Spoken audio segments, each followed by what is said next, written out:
Adame, my jsme měli na našem Discordu od našich posluchačů dotazy na červené světlo. Mhm. A já bych to chtěla znova otevřít, protože si pamatuju, že o červeném světle jsme se naposledy bavili v podcastu Věci, kam jsem pozvala tebe a ještě Mílu Šindeláře. A ty jsi byl velice proti červenému světlu a Míla Šindelář byl pro červené světlo. Já bych se chtěla zeptat, jestli už seš taky pro červené světlo, případně jestli bys nám ho mohl vysvětlit v kontextu toho, jak vlastně může fungovat takový červený světlo a jestli je to jenom marketingový buzzword, anebo opravdu funguje. Mě fascinuje, že říkáš, že jsem byl proti. Já si pamatuju, že jsem byl takový, jako že jsem o tom nic nevěděl a nedokázal jsem si představit, jak to funguje. Což je pro mě proti. Super. Už jsem si přečet něco o tom, jak to teoreticky může fungovat. Už jsem si přečet i něco o tom, že na nějaké velmi omezené aplikace to pravděpodobně funguje, aspoň do nějaký míry. A pořád trvám na tom, že je to strašně marketingový buzzword. OK, tak pojď mi to vysvětlit, prosím tě. Já tady mám spoustu otázek, který bych ti ráda dávkovala. A první je, jestli mě může červený světlo nějakým způsobem vyléčit, omladit, anebo vyhladit. Vyhlazení v jakém smyslu? Vrásky. Dobře, Jo, ono se to škoda, hodně to je to méně zábavné. Tak to jsou silnější červená světla, které tě můžou vyhladit. Právě. Ale vrásky, no, protože se to hodně skloňuje, dělají se takový ty červený masky na obličeji a tak, povídej. Ale jestli ta věc má mít nějaký využití, tak to bude povrch těla, že jo. Což vlastně je naprosto logický, jelikož červený světlo, když budeme tuhletu věc nazývat tímhle směrem, že on se tomu oficiálně říká i nějaká fotosenzitizující terapie, něco takového, nevím. Terapie červeným světlem je založená na tom, že v buňce jsou molekuly, které dokážou absorbovat červené světlo. Jo, nebo jako světlo všeho druhu, ale červené světlo, o tom se tady bavíme. A to může mít pro buňku nějaký, řekněme, pozitivní efekty, nebo může to na ní mít nějaký efekty, tečka. A jedná se hlavně o to, že, nebo takhle, jako já bych tady rád okomentoval ten rozpor, že, který ty si tady nastínila od začátku, jako nakolik jsem proti. Já jsem nechápal to, jak tahle ta věc může fungovat, jelikož ta myšlenka, která mi byla tenkrát představena, nebo kterou jsem tak možná špatně pochopil, tak byla, že buňka z nějakého důvodu po tom, co absorbuje červené světlo v mitochondriálním komplexu 4, takže najednou začne produkovat více energie. Takhle nějak to ve zkratce asi má fungovat. Že to je energie pro mitochondrie vlastně. Energie, ano, přesně tak. Jako, a to bylo to, co mi na tom vlastně celou dobu jako nesedělo, že jsem nepochopil.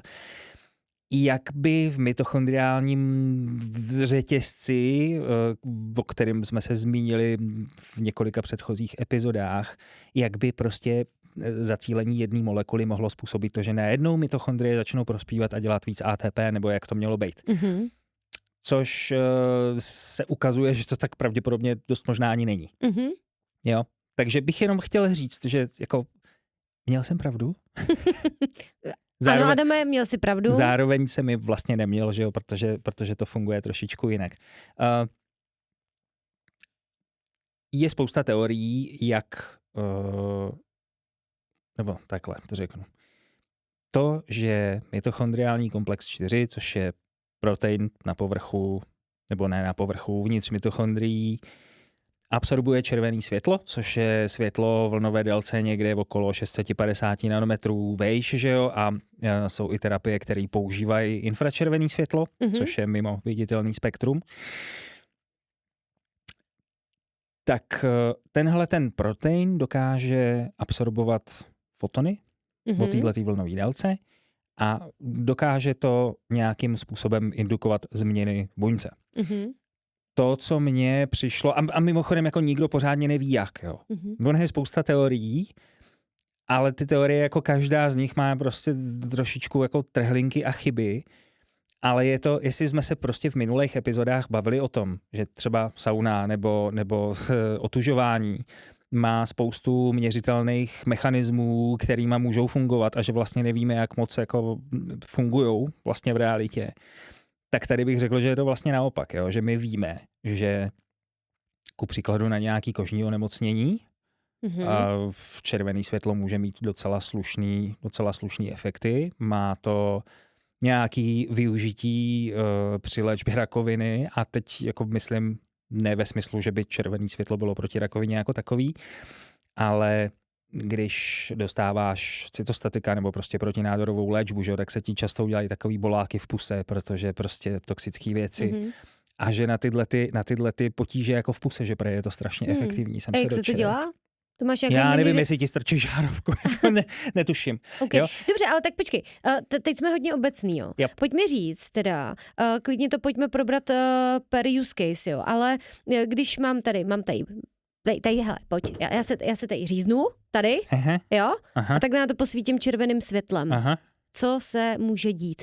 Nebo co se děje? Takhle, pojďme nebejt podmiňovací. Já bych se spíš držel u toho, co se může dít, protože to je o tom, že jak jsem se snažil jako říct, tak my víme, že to nějakým způsobem funguje, ale nevíme přesně jakým způsobem. A teorií je několik. Jedna z nich teda souvisí s tou větší produkcí ATP, což je jedna z těch méně pravděpodobných teorií, aspoň podle toho, co já jsem viděl.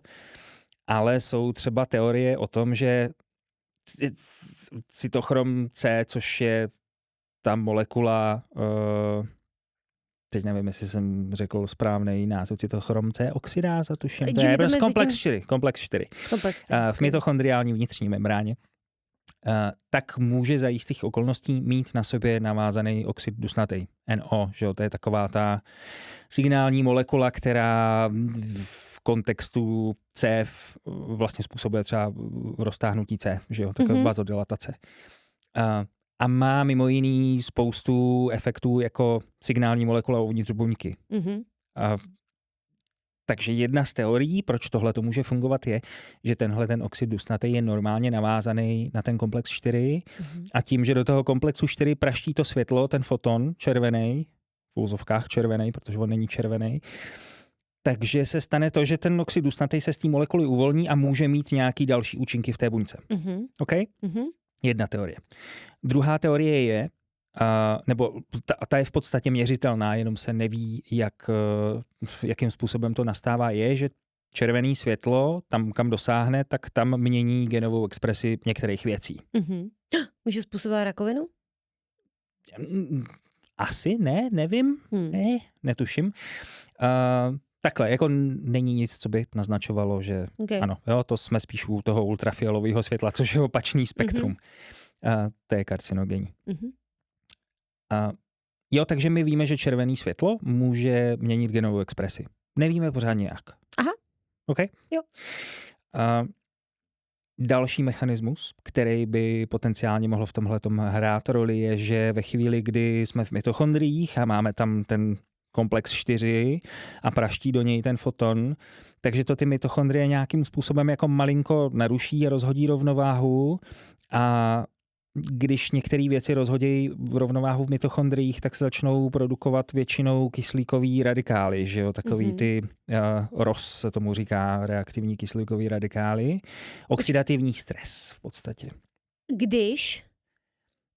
Když spoustu věcí, ale v tomhletom konkrétním případě, když prostě práskneš tím fotonem do toho komplexu 4. Tím červeným. Tak jsem ve stresu. Oxidativní stres je něco jiného než tvůj stres. Dobře, pojďme zadefinovat oxidativní stres tím pádem. Jsme se nikdy nebavili o oxidativním stresu? No možná ne, anebo si to úplně nevím. OK, ve zkratce.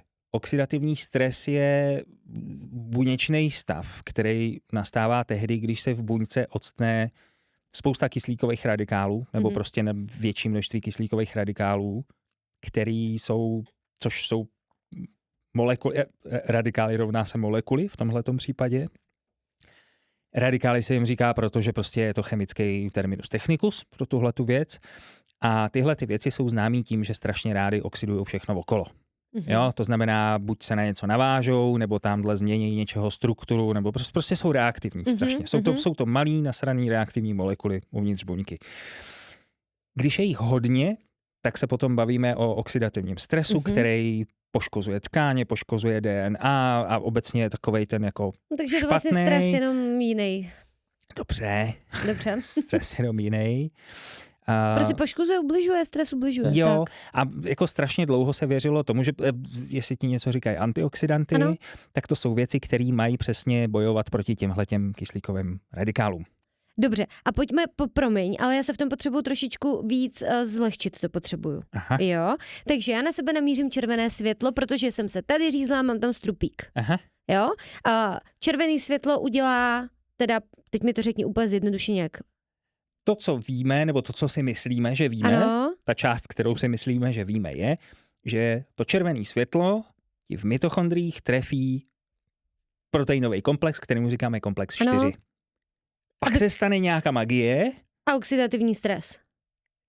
No, oxidativní stres je jeden z těch asi 4 mechanismů, kterým si myslíme, že to může fungovat. Dobře, ale já to nedopověděl, protože ten oxidativní stres může být jako buď blbej, když je ho hodně, tak je blbej, proto všichni žrali jednou dobu antioxidanty a teda.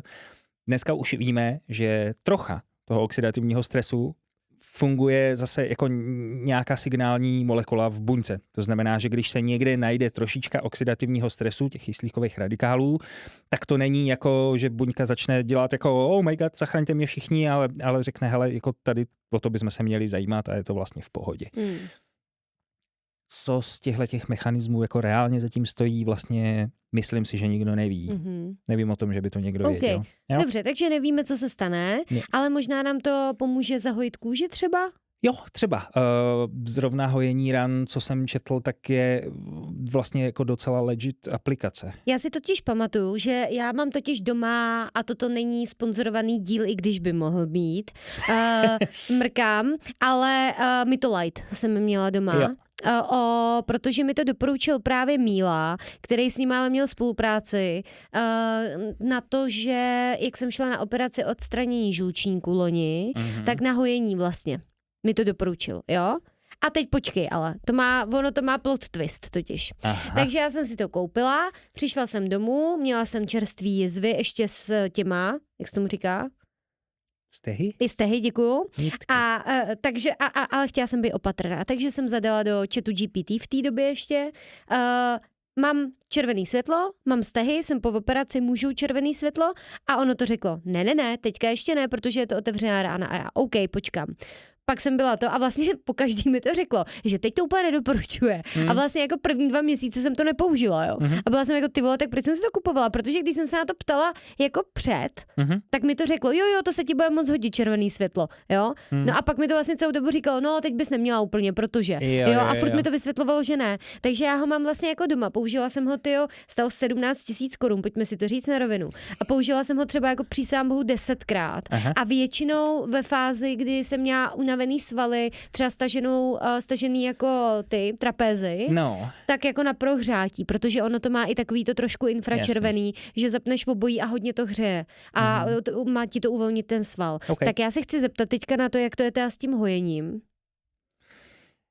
Co jsem četl, tak na hojení by to mělo fungovat ve smyslu asi pravděpodobně, a zase jako neberme to tady jako medicínskou poradnu, jenom říkám to, co jsem četl jinde, ale pochopil jsem, že snad i otevřený rány, že jako ano, že to funguje, protože ty vlastně potřebuješ dostat to světlo do těch buněk, že jo? A já vlastně ten problém, který jsem od začátku s tímhletím měl, a který do velké míry do dneška mám, je, že světlo dovnitř do organismu pronikne prostě jenom někam. Jo, proto i říkám, že mi dává smysl použití na kůži, ať už se jedná přesně hojení ran, jako nějaký přesně, jak říkáš, tak řízneš se, nebo seš po operaci, jako budíš, asi jako dává mi to smysl, ale nedává mi to už takovej smysl přesně třeba z hlediska nějakých vnitřních orgánů a takovýhle věci, nebo co jsem četl, tak se dost jednu dobu řešilo mozek.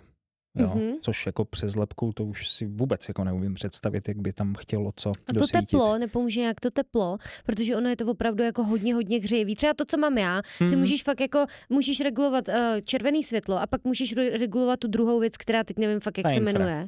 Asi infra. A když to dáš v obojí na 100, tak to září jak blázen, ale zároveň je to fakt teploučký a úplně cítíš, jak ti to vlastně jako sauna, jo? Já mám stejný pocit, jak ze sauny. Tak infrasauna funguje, že jo? No. Jo, jako je to taky o tom, že to infračervené světlo by podle všeho mělo pronikat trošičku hloubějc do tkání. Jo?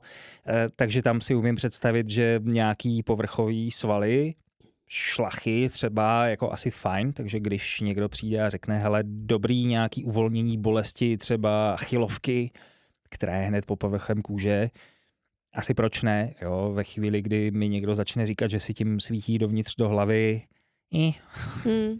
OK, dobře. A což se mimochodem jako vztahuje i na to teplo, že jo? Jasně. Pojďme k tomu kolagenu. Protože vlastně to je to, tak pojďme si zadefinovat, co je vlastně kolagen, prosím tě, jo? Protože já vnímám, úplně laicky, kolagen jako velice rozšířený doplněk stravy, který je cílený na ženy, aby neměly vrásky. Vnímám ho v kontextu takového toho mikroneedlingu, jehličkování, kdy si vlastně jako porušíš kůži, aby se ti začal vytvářet kolagen a ono ti to spevní tu kůži. Takhle jako já vnímám kolagen. A pak ho ještě vnímám, co se týče kloubů, tak vlastně jako artróza, blablabla, můj pejsek má artrózu, potřeboval by kolagen. Jo? Mikrojehličkovat mu klouby nebudu, ale teda.